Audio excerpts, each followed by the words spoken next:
এবার পতিত প্রধানমন্ত্রী শেখ হাসিনার প্রেস সচিব নাইমুল ইসলাম খান ও তার সহধর্মিনীর বিরুদ্ধে মামলা করেছে দুদক।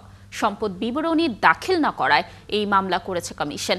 এদিকে নিয়োগ জালিয়াতির ঘটনায় কৃষি গবেষণা ইনস্টিটিউটের সাবেক মহাপরিচালক রফিকুল ইসলাম মণ্ডল সহ ৪৪ জনের বিরুদ্ধে মামলার অনুমোদন দিয়েছে দুদক। দর্শক আরও জানাচ্ছেন জেমসন মাহবুব। অংশগ্রহণমূলক নির্বাচনের কোনো মাপকাঠি নেই নির্ধারিত। নাইমুল ইসলাম খান ছিলেন পতিত প্রধানমন্ত্রী শেখ হাসিনার প্রেস সচিব। যে কোনো কিছু ধরেন আপনি এখানে অনুষ্ঠান করেন। নাইমুল ও তার সহধর্মিনীর সম্পদ বিবরণী চেয়ে নোটিশ দেয় দুর্নীতি দমন কমিশন, কিন্তু এ নিয়ে দুদকের সাথে কোনো যোগাযোগ করেননি তিনি।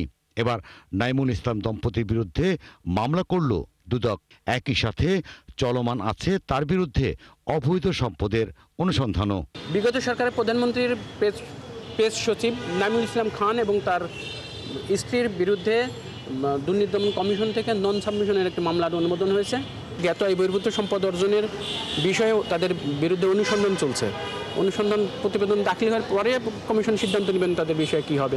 মামলা হয়েছে বাংলাদেশ কৃষি গবেষণা ইনস্টিটিউটের সাবেক মহাপরিচালক ডক্টর রফিকুল ইসলাম মণ্ডল সহ ৪৪ জনের বিরুদ্ধে।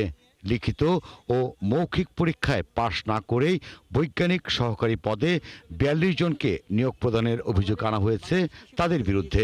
বাংলাদেশ কৃষি গবেষণা ইনস্টিটিউটে বৈজ্ঞানিক সহকারী পদে নিয়োগ সংক্রান্ত বিষয়ে অনিয়ম দুর্নীতির অভিযোগে সাবেক মহাপরিচালক ডক্টর রফিকুল ইসলাম মণ্ডল সহ ৪৪ জনের বিরুদ্ধে দুর্নীতি দমন কমিশন একটি মামলার অনুমোদন দিয়েছে।